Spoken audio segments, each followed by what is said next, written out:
we now leave the floor to Irène, who's a PhD student here at the Paris School of Economics and who accepted to present and step in at the very, very last minute. So thank you very much, Irène, and the floor is yours. Well, thank you very much, everyone, for giving me the opportunity to present. So it's a joint project with François, and the aim of this project is to show to what extent industrial fishing is a driver of out-migration in Africa. And the point of this project is to bring empirical evidence to this phenomenon that was described by the New York Times more than 10 years ago. Europe takes Africa's fish and boatloads of migrants follow. And of course, this phenomenon is still going on right now with new actors coming in, like, for example, Chinese industrial fishing fleets. But first, a few figures to draw the context. So industrial fishing is happening in more than half of the world's ocean areas, and to the extent that it's 3/4 of the fish catch worldwide is now coming from industrial fleet. And of course, this is creating pressures on marine resources. So the FAO has estimated that 87% of the global fish stock were either fully exploited or overexploited. And of course, this is also pressuring marine human livelihoods that depend on these marine resources. So in Africa, for example, on the west coast of Africa, the latest estimates show that there is 1 million artisanal fishermen, and of course their household also depend on these small-scale fisheries. And in total, the FAO has estimated on the continent that there were about 5 million fishermen. And we are focusing on the continent of Africa because it's experiencing the highest level of overfishing and very high levels of illegal, unreported, and unregulated fishing. And the motivation of our project is that there is a regulation failure, and because there are man-made environmental pressures, it can be improved. So from an economic point of view, the fish stocks are common pool resources, where artisanal and industrial fishing activities are in competition and not with the same means. So on the foreground, you can see artisanal fishermen in a canoe, and on the background, and industrial trawlers. So the industrial vessels are more capital intensive and less labor intensive, while it's the reverse for artisanal fishermen. And there is a regulation failure. So on the high seas, the fishing stocks are open access, but here we will focus within the exclusive economic zones where there is supposed to be a regulation through either fishing agreements or but many of them are not respected, and it's hard, in fact, to monitor whether they are or not, or they can be blunt illegal fishing that is happening. The contributions of our paper are the following. So we are linking and bringing empirical evidence between two phenomena that are quite sensitive. So the first is to show that industrial fishing has an impact on migration, and that migration, in fact, is an adaptation strategy to this marine resources decline. And for that, we are combining geocoded data sets. So we are using a brand new data set on industrial fishing and linking it with macro data on a panel of 37 African countries. So it's the one that have access to the sea, and to micro data in 13 countries. So the project is structured in the following way. So we have two big types of approach. So the first one is the macro one that focuses on international flows, so from coastal Africa to OECD countries. And the second approach is the micro one that focuses on small-scale fishermen, so allegedly the households on the coastline. In the economic literature, it has been shown that industrial fishing has a direct impact on the income of fishermen. It has been shown in Indonesia. And that facing this type of pressures, fishermen can adopt different type of strategies. So either they can go fish further from the coast, or they can switch activity and go to more land-based or sea-based activities. So this paper is also related to the strand of literature related to the environmental drivers of migration. And as the regulation of commons that can act as a source of income and insurance mechanism. So when the commons are affected, it has a direct impact on the household that depend on it. So the mechanism that we have in mind in this project is the following. So ideally, we would like to show that industrial fishing is creating a natural resource shock for artisanal fishermen. So it creates a negative impact on their income. And then the second mechanism we have in mind is that this decrease of income has an impact on their migrations. So it's a reaction to that. But unfortunately, we do not observe the artisanal fishermen's income, which is here in green. So what we do is we only look at the reduced form, so the direct impact of industrial fishing on out-migration. And for that, we will control for the fishing conditions that are proxied by the chlorophyll concentration and the surface temperature. Because in the literature it has been shown in Indonesia and around the world that it has an impact on artisanal fishermen income, and it has been shown by these two papers from Axbard and then Flukiger and Ludwig. And we will proxy out migration in the following way. So at the macro level, we use OECD and Eurostat bilateral migration data, and at the micro one, we take micro surveys and look at the household size and composition and how it changes when facing more industrial fishing. So the main data set that we are analyzing, it was released quite recently, and in fact it's a geolocalized one. So the research team of Kruzma and al.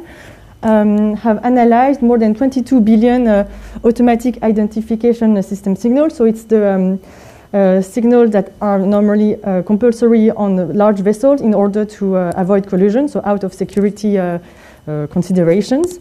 And they have used machine learning techniques according to their position, their vessel type, their itinerary, and their speed. They would able to show to know whether these vessels were fishing or not.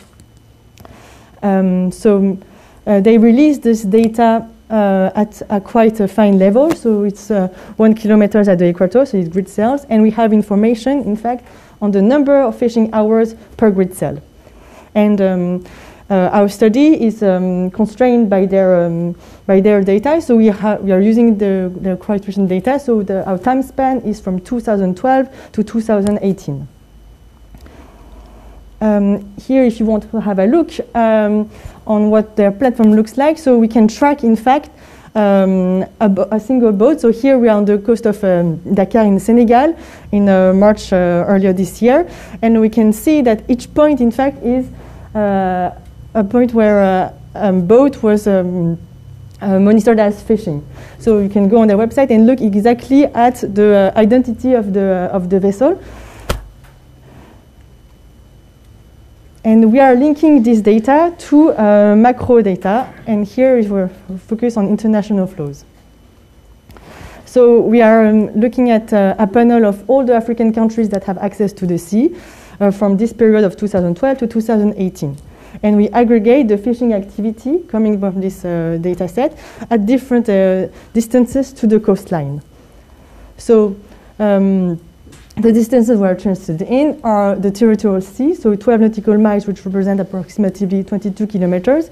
So normally the countries have full sovereignty on this area, and no industrial fishing vessels are supposed to be active there.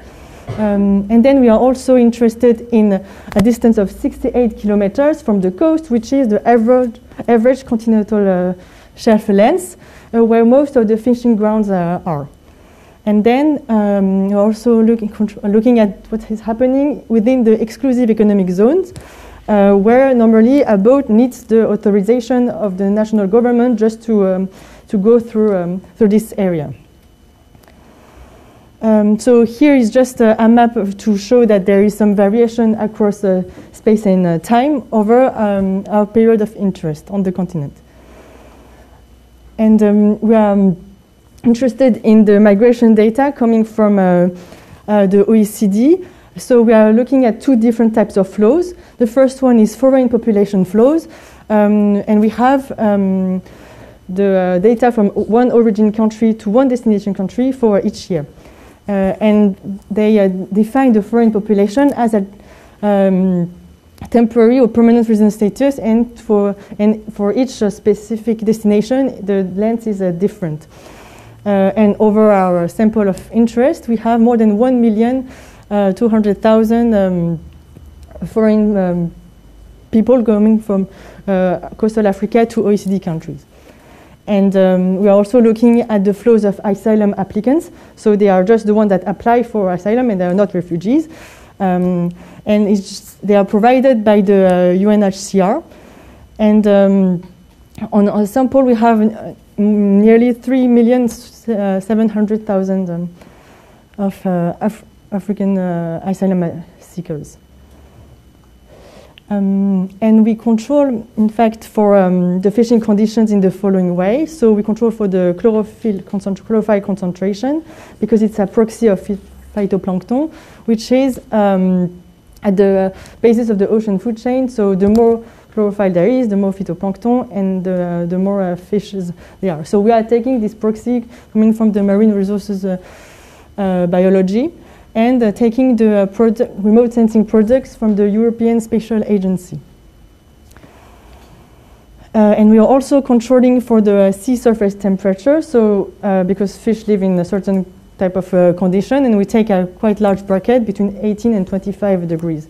So at the intersection of chlorophyll concentration and sea surface temperature, we can see whether the fishing conditions are good or not. And we will control also for climatic conditions. So it's weather variables that are commonly used in the literature. So at the macro level, the CRU data that looks at temperature, precipitation, and wet days frequency. And also computed the vegetation data by using the leaf area index. We also control, in fact, we are taking quite common data set just as control. So we are taking the GDP from the World Bank, the number of conflicts and casualties from ACLED, and we will control for the natural disasters and the political transitions. Here is just a descriptive statistics just to show that within, for example, the 12 nautical miles where no industrial fishing fleets are supposed to be here, so by its annually and by country, so on average there is 2,500 hours, and it's much more when you are looking at the fishing activity within the exclusive economic zone. So for our estimation strategy, we are computing a pseudo-gravity model with these bilateral migration flows, and we are using a specification of Poisson pseudo-maximum likelihood, considered that there is a large share of zeros of these bilateral flows. So we are regressing the migration rate on the total fishing effort in a specific space, so 12 nautical miles, 24, 68, etc., during the previous year. And we will control also for the fishing conditions. And the country level controls are the one of GDP, conflict, etc. And we introduce country and year fixed effect. And we will weight all these equations with the country's coastal population in 2000, so that, for example, the DRC, which has a very narrow coastline and much less people on it, will weigh less than, for example, Madagascar, that has a stronger coastline, a long coastline. Sorry. And what we find is that there is indeed a positive and significant effect of the fast fishing industrial activity. So here we are within the average coastal continental shelf length, so 68 kilometers. And we find also on the first four columns, it's just introducing with origin and destination fixed effect, and then we add the destination year fixed effect on the following 4, and on the last 4 we add origin destination per country fixed effect. So the results are robust across all these specifications, and in fact how do we read this table is that we add the controls one by one, and we see that the first here it's just the very the original specification, and then we add the climatic and environmental controls, and afterwards we add political and economic ones. Okay. And we conduct robustness check, and we see that the effect is of industrial fishing is positive across different distance to the shore, and while using also other types of migration data coming from Eurostat, for example. So it's just so we find an effect, in fact, on the foreign population flows for OECD data, and also we are looking at the asylum applicants, and when we use the Eurostat data, we see that there is also a positive and significant effect. But in fact, there is a lot of discrepancy between the two types of data sets. So at least we take the most conservative one and look at foreign population flows. So I will go quickly just to show the mechanism that we have in mind also. So we proxy, in fact, internal migration according to a paper from Bain and Parson by looking at the urban population rate, and we find that the more industrial fishing there was in the previous year, the more urban, the higher the urban population rate. So in fact, what we think there it is that there is a change in the internal movement. And this has a consequence at the macro level. And when we look, I'll be very quick, at the micro level, when looking only on small-scale fishermen, so we are taking demographic and health surveys. So we are taking all the ones available between 2012 and 2018. And we have more than 200,000 households in 26 survey waves. And here is the map of the countries that we have in our micro sample. So each dot, in fact, is a village, and we will focus on the one in green, which are closer than 200 kilometers from the coast, and compare also control for them to the ones that are in red that are further from than 200 kilometers. And here is the list of the countries. And in fact, we are conducting a diff in diff strategy with the idea that the more industrial fishing there is, the more out migrations. And our hypothesis behind is that the presence of industrial fishing near a coastal village triggers out migration, but while controlling for the village's characteristics and the fishing conditions. And here is the equation that we are running. So we are running the household size or composition on each in each village of each country during one specific year, and look at the past industrial fishing effort, and we control also for the distance. And we look, we control also for the village characteristic the same. We control for the same ones at the macro strategy. So what do we find? In fact, so on average, the household size in this sample is 4.8, and more than half of the villages are exposed to industrial fishing within 12 nautical miles, and it's like up to 2/3 when we are looking at 68 kilometers. So what we find is that there is negative and significant effect of industrial fishing on the household size, and it is especially true for, in fact, it's true for the households that are located very close to the sea, between 0 and 50 kilometers. So it's negative, and it's positive for households located between 50 and 100 kilometers, as if it was creating if coastal population were going to the more interior areas. So we are also adding the controls one by one, and it's robust to the specification. And when we look specifically at the marginal effect by country, we find that it's most of all the Angola, Ghana, Senegal, and Tanzania that are more exposed to this out-migration within coastal areas. And when we look at the household composition, we find that it's in fact the younger people, so people aged between 16 and 30, which are the most likely to be, so for the men, they are most likely involved in the artisanal fisheries, and it's also their female counterparts and maybe the children that they don't have. So we observe a change of composition only for the households very close to the coast. Okay, and then I need to stop, but in the conclusion, in this project we provided empirical evidence that industrial fishing is increasing the number of migrants from African coastal countries to OECD countries, but in fact we do not link the, and it's pushing also migration along coastal areas, but we do not link the micro and the macro one, because we cannot track the people, but we are thinking that it's in fact a coastal population that is leaving the coast and creating more pressure in cities, and then it's pushing towards migration to OECD countries. Well, thank you.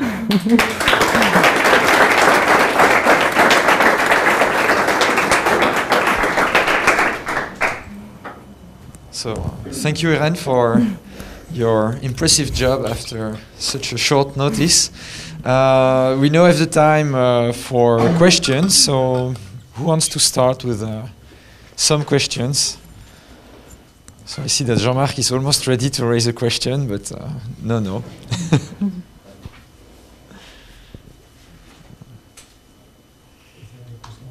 There's no question on the chat, but like if people have questions on the chat, then they should basically shoot them as quickly as possible. Yeah. So there was obviously a great gap between the talks, and especially the first two, where the first talk was about the insurance value of biodiversity for farming. And the second talk was saying essentially that saving the life of a dog has the same importance as saving the life of a human being. So the question I would like to ask these two speakers, and maybe Irène can chime in, is how would you try to bridge the gap? Who should move in the direction of the other? Perhaps I can say something about this. But you know my work perhaps, or my thoughts on some issues better than some of the others, and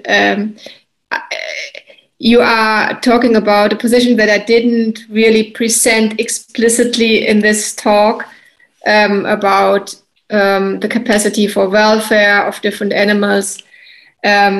But let's assume that dogs and people have the same capacity for welfare as I think, but I didn't fully argue here. I don't really see that this is a contradiction to saying that biodiversity is very important. I think biodiversity is indeed very important, and it is valuable. And one can ask whether this is valuable in itself, whether it's just a good thing, it makes the world better to have a greater biodiversity, or whether it is instrumentally good in as far as it promotes welfare to have a greater biodiversity. I think it's definitely the case that it promotes welfare, and ecosystems are healthier and more stable if there is a greater biodiversity. So if you care about welfare, you should also therefore care about biodiversity. And I I don't see a conflict. You know, if you care about human welfare and animal welfare as well, that makes it even more important to care for greater biodiversity. So.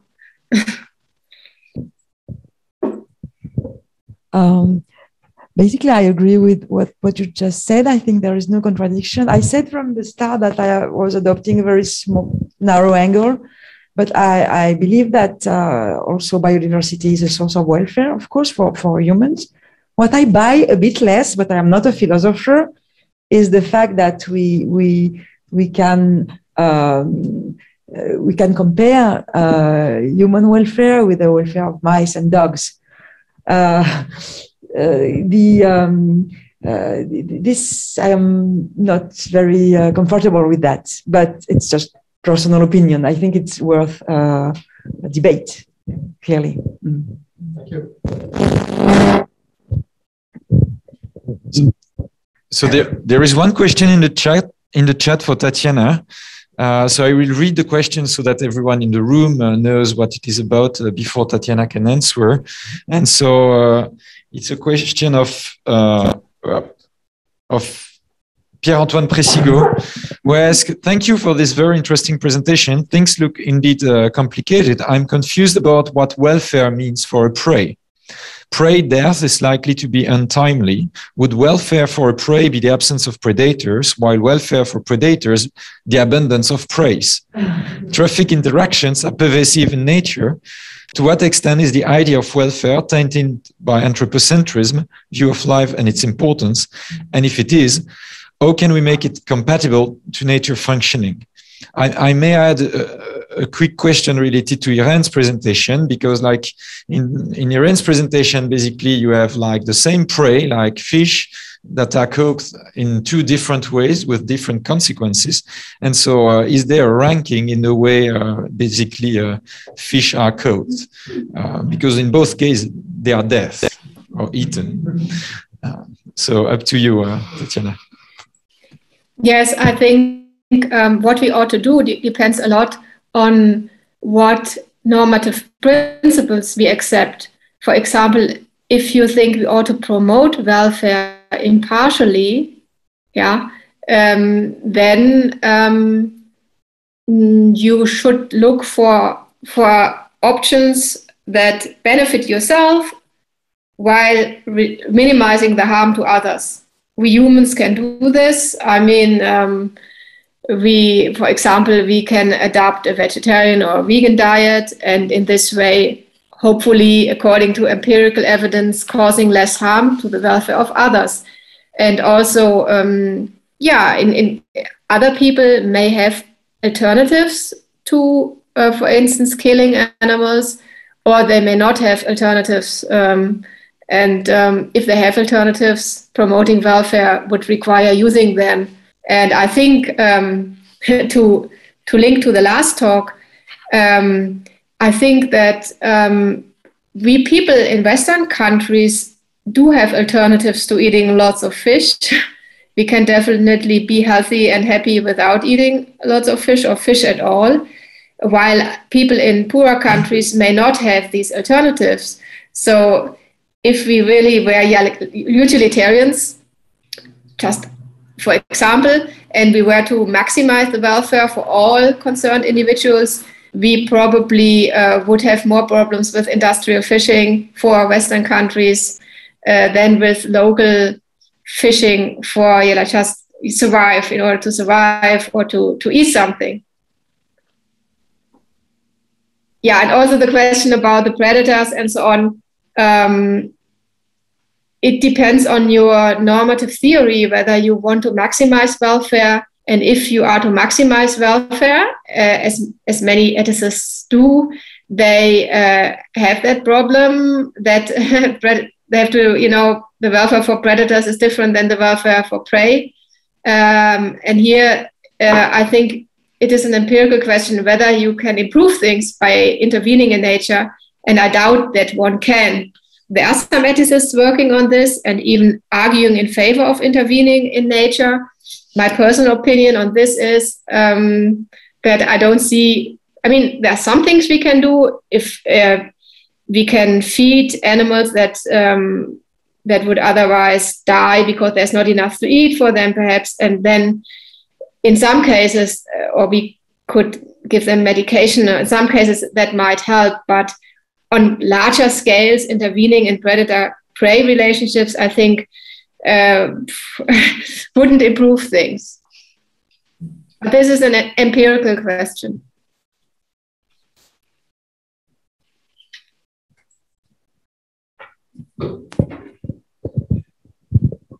Thanks. A question for Irène. Thank you very much for your very interesting talk. Next step, did you already think about what the impact could be of climate change on those patterns of fish availability and migrations? And can you guess what the effect would be if you have thought about it? It's a hard question, but thank you. In fact, even the marine biologists are not very sure about to what extent the increase of water temperature will have on the fish stocks evolution. So it's because it's very specific conditions. So they are not. I don't know. Sorry.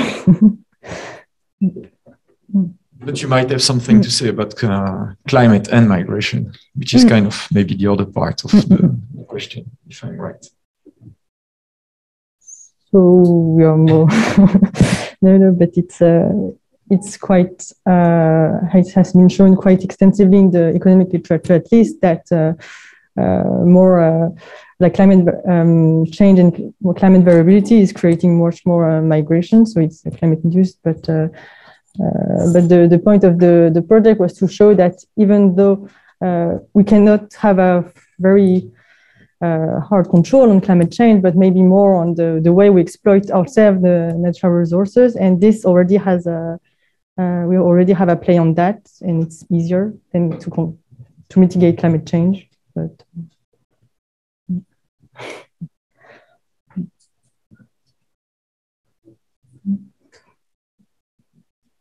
questions in the room, or shall I pick a question from the chat? So then I pick a question from the chat and from Sayani Sarkar, who's asking to Tatiana how to create awareness among common people that insects are the largest welfare subjects from the biomass perspective. And for people whose immediate concern are sustainable work and living standards, typically. Yeah, I'm not a psychologist, so I don't know how to create awareness among people. And I also don't know whether it is true that insects are the largest group of welfare subjects. That depends on many things. For example,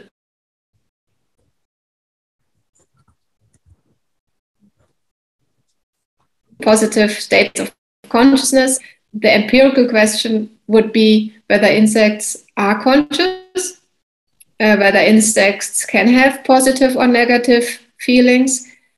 On the basis of what I read from empirical scientists, I doubt that.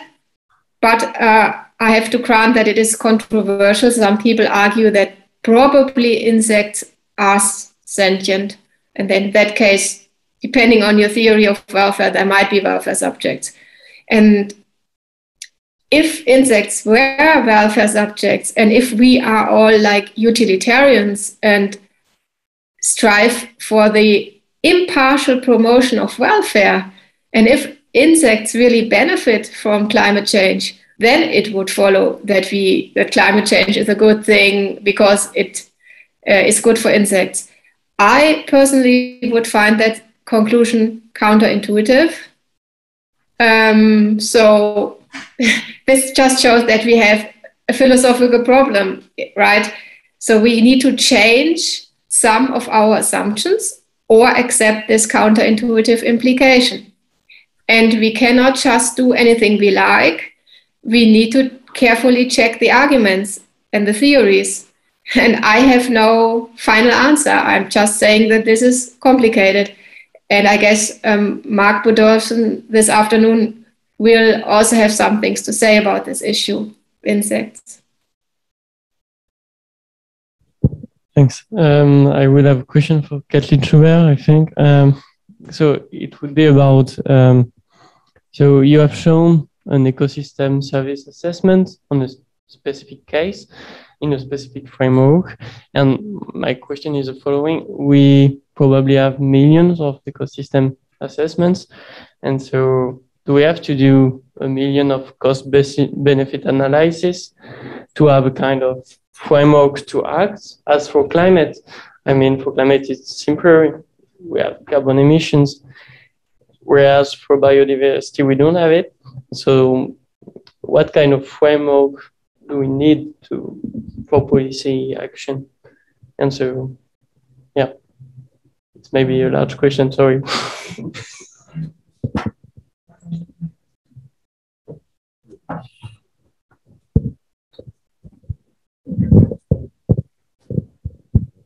I think, of course, it's a difficult question. I think the minimum we must do is to be sure that, to make sure that we do not destroy life-supporting provisioning services. That's the basis, because of course, if we destroy them, it's a big issue. So this is complicated because they have very various forms. Like, let's say, I don't know, soil fertility or the quality of climate or fresh water, all that are the services. So it's very, very, it includes climate change in some sense. So this is very, very vast. But I don't think we should do cost-benefit analysis on each little aspect. But for these big life-supporting services, for sure, we have to devise policies and assessments, I would say.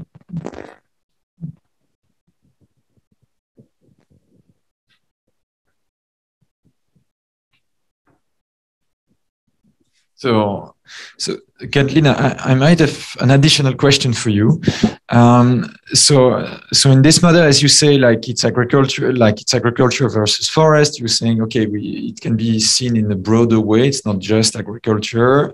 It may be like more generally like somehow productive and polluting activities, maybe, and forest may be seen as like, can we say that the forest in your model could also represent climate change in a sense? So how far can you kind of extend this model as a general trade-off, basically, between productive activities and the ecosystems in general? Yes, I think, yeah, we can do that. It's all about the interplay between productive activity, here agriculture, but it can be something else, and services provided by nature, and they can be other forms than biodiversity, of course. But the point of the model was to see that there is a trade-off. We are for our productive activities, we are led to destroy this ecosystem services or this nature. But in return, we pay for that. It's bad for our productive activities. So it's the term of this trade-off, which is the heart of the papers. Yeah, so I agree. And so, do you think that introducing an activity that is a kind of double benefit at some cost could change some of the conclusions? Like typically, if you think to like in agriculture, you have the development of agroforestry, where people say, okay, then maybe you have even more biodiversity if you have agroforestry in some tropical areas than if you have like some kind of virgin forest or primary forest. And so, is this kind of new approach or are these technologies a bit kind of different in the nature of your model, or would they change the trade-off in the model? Yeah, it's a good question. I don't know very well the answer, because there is a debate, I think, among biologists on that.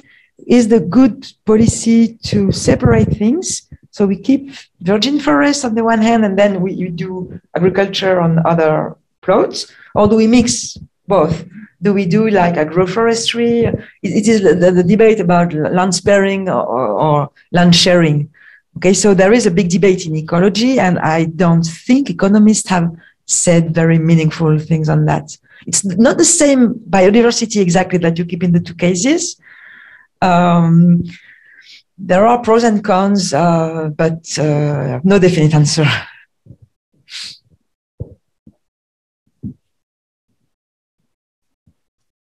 Yes?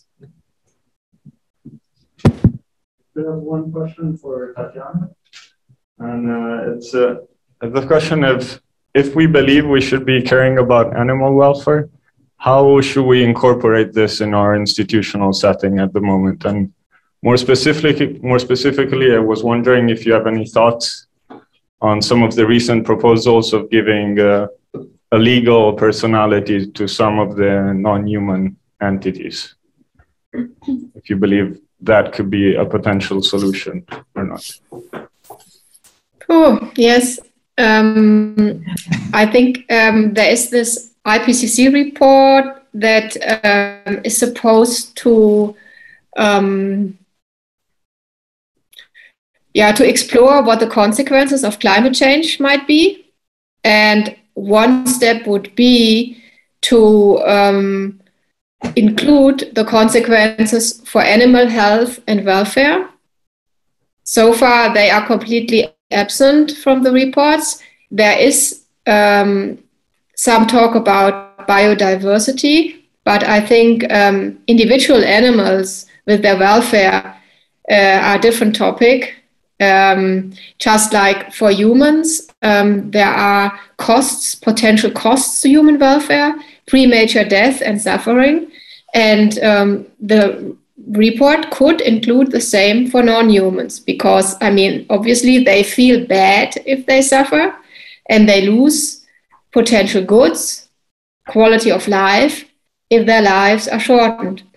So if they are not just instrumental means for our welfare, but if they are important and deserve consideration, have moral status, that would be one thing to do.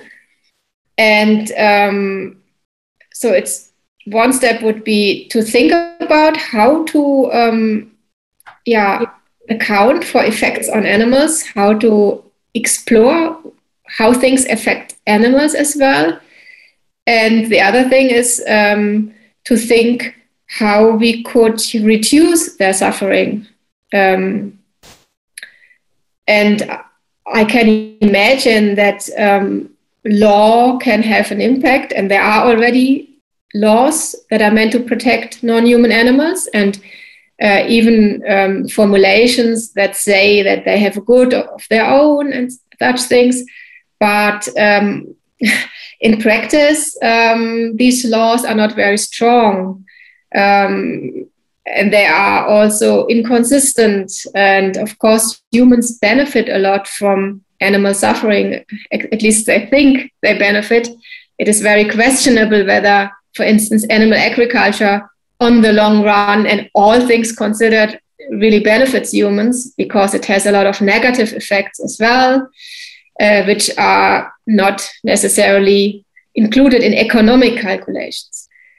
So I think there's a lot that can be done in a lot of different fields. Economists could include non-humans when they talk about goods and value and welfare and consequences, and also other scientists, ethicists. I think it's just a matter of awareness. They are often forgotten, simply forgotten. Okay, is there maybe a last question before we go for lunch? Yes, Aurélie.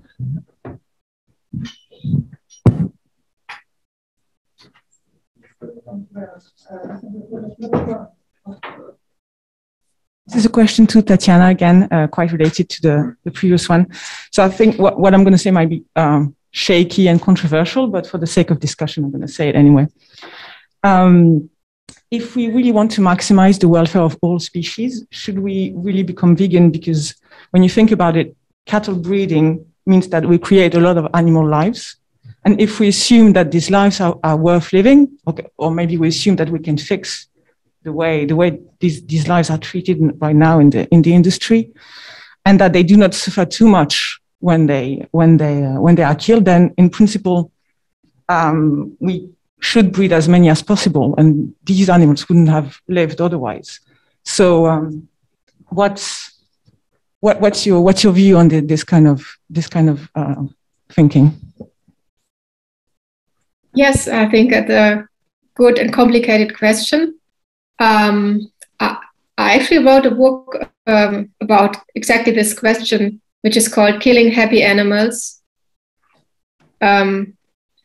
So there is this argument within utilitarianism that says that we can maximize or we can promote welfare in two ways. Peter Singer accepts this argument. We can make individuals that live or will live better off.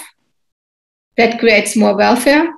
Or we can make sure that additional happy individuals live. That is another way of bringing about more welfare.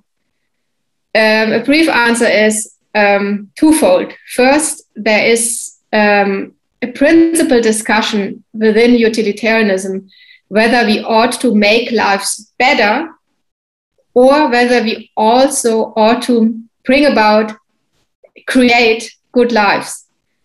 I personally think it makes sense to make sure that lives are better rather than worse. That is doing something good.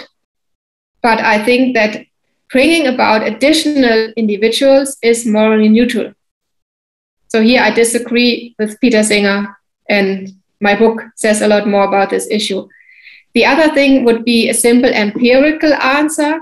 If you have great or large herbivores on meadows, empirical scientists have shown that there is fewer animal life on these meadows. If you don't have these herbivores, you have more rabbits or whatever else on, or you could have forests or other natural areas and would have more animal life. So perhaps more welfare, if you really believe that you have to promote welfare by bringing about additional individuals, which I doubt. But then there is the third question, whether free living animals or wild animals live happy lives or predominantly unhappy lives. So you see, ethicists ask a lot of questions and things are complicated. And yeah, I do not have all the answers.